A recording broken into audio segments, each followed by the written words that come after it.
સ્ટોકમાં પહેલો સ્ટોક જોઈશું મધરસન ઇન્ડિયા, સંવર્ધન મધરસન બી કહી શકાય. સ્ટોક જે પણ જોઈશું સ્ટ્રક્ચર અહીંયા પોઝિટિવ જે પણ અહીંયા સ્ટોકમાં જોવા મળી છે. સ્ટોક ઓલમોસ્ટ જો વીકલી ચાર્ટમાં એક રાઉન્ડ બોટમ ઓલમોસ્ટ જોઈશું તો સપ્ટેમ્બર 2024 એક રાઉન્ડ બોટમ બનાવ્યો, ફાઇનલી બ્રેકઆઉટ અને નો ડાઉટ ઉપલાસરથી ઘટાડા સાથે પણ જોઈશું બ્રેકઆઉટ ઉપર જ ક્લોઝિંગ આપ્યું છે. જે લેવલ સ્પેસિફિક વાત કરીએ તો 145 આજુબાજુ, એટલે ઓલમોસ્ટ જો તો તમે એક વર્ષથી વધારેનું ફાઇનલી લઈશું, 1.5 વર્ષથી બી વધારે કહી શકો. ફાઇનલી મસ્ત રાઉન્ડ બોટમ બનાવીને એક બ્રેકઆઉટ તમે આપી દીધું છે. રિઝલ્ટ બી મજબૂતી જોવા મળ્યા હતા. જે ઓટો ખાસ કરીને આપણે ચર્ચા સાંભળી હતી કે બધી જ ઓટો કંપની હન્ડાઈ, ટીએમપીએ વધારે, મારુતિ વધારે રહી છે. એટલે ક્યાં ને કે જો ઓટોના ભાવ વધી રહ્યા છે, ઓટો ઇન્સ્યોરન્સની બી પ્રાઇસ વધી રહી છે, તો ક્યાંય ને ક્યાંય પાસ આઉટ છે જે ડાયરેક્ટ કસ્ટમરો કરી દીધું છે. તો ઓટો કંપની માટે પોઝિટિવ છે. ક્રૂડની પ્રાઇસ બી હજુ ક્યાંય ને ક્યાંય ઘટી રહી છે, તો બધા જ પોઝિટિવ સંકેત ઓટો માટે જોવા મળી શકે છે.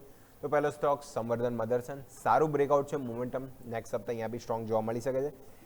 નેક્સ્ટ જો સેમ બ્રેકઆઉટની વાત કરું તો એમાં જોઈશું એનર્જી પેક્ટમાં જેએસડબલ્યુ એનર્જી.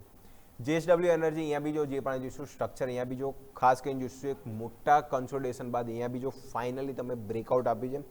ઓલમોસ્ટ જાન્યુઆરી 2025થી લઈને એપ્રિલ ઓલમોસ્ટ મે બી કહી દઈએ મે 2026માં ફાઇનલી જો વીકલી કેન્ડલ એ કન્સોલિડેશન બાદ તમે ફાઇનલી બ્રેકઆઉટ આપ્યા છો, એટલે તમે 1.5 વર્ષથી વધારે તમે જોઈશું કન્સોલિડેશન થઈને ફાઇનલી તમે બ્રેકઆઉટ આપ્યું. એટલે જેએસડબલ્યુ એનર્જી અહીંયા બી ખાસ કરીને જો મોમેન્ટમ સ્ટ્રોંગ છે, અહીંયા બી જો સારું કન્સોલિડેશન બાદ ફાઇનલી બ્રેકઆઉટ, મોમેન્ટમ સ્ટ્રોંગ છે. જે પણ એનર્જી પેક્ટ અહીંયા સારું કરી રહ્યા છો તો મોમેન્ટમ હજી બી સ્ટ્રોંગ સાઇડ જોવા મળી શકે છે. અહીંયા બી જે ખાસ કરીને જો લેવલની વાત કરીએ તો 575 જે લેવલ હતું ફાઇનલી તમને બ્રેક કર્યું અને બ્રેકઆઉટ ઉપર ક્લોઝિંગ આપ્યું. ક્લોઝિંગ ઓલમોસ્ટ જોઈતો તો 580 90 આજુબાજુ ક્લોઝ આપ્યું છે. તો અહીંયા બી મોમેન્ટમ સ્ટ્રોંગ, ઓલમોસ્ટ તમે 10 વેમાં અને 50 વેમાં ઉપર ચાલી રહ્યો છો, એટલે મોમેન્ટમ હજી પણ સ્ટ્રોંગ અહીંયા જોવા મળી શકે. તો જેએસડબલ્યુ એનર્જી બીજો સ્ટોક અહીંયા બી મોમેન્ટમ ખાસ કરીને સ્ટ્રોંગ જોવા મળ્યું હતું. નેક્સ્ટ વાત કરીએ તો બહુ ઇન્ટરેસ્ટિંગ સ્ટોક છે જેમાં હું લઈને આવીશ કિઆઈ ઇન્ડસ્ટ્રી.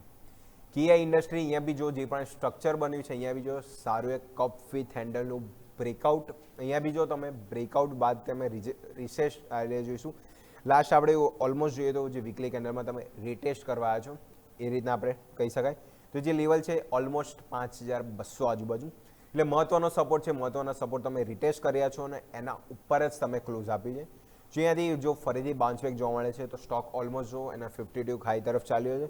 તો નેક્સ્ટ આપણે ઓલમોસ્ટ જોઈશું 5400 5600 સુધીની ફાઇલ આ સ્ટોક બતાવી શકે છે. એટલે અહીંયા બી જો કેઆઈ ઇન્ડસ્ટ્રી સારું એક સ્ટ્રક્ચર બનાવીને હાઈ ઉપર અને જોઈશું જે રેઝિસ્ટન્સ હતો એને મેઇન સપોર્ટ બનાવીને તમે આગળ વધી રહ્યા છો.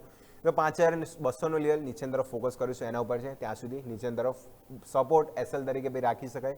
એના પર મોમેન્ટમ છે ત્યાં સુધી સ્ટ્રોંગ, ખાસ કરીને કેઆઈ ઇન્ડસ્ટ્રી અહીંયા બી જોવા મળી શકે છે. તો વાત થઈ ગઈ 3 બ્રેકઆઉટ સ્ટોક, જેએસડબલ્યુ એનર્જી, સંવર્ધન મધરસન અને લાસ્ટ વાત કરીએ તો કેઆઈ ઇન્ડસ્ટ્રી.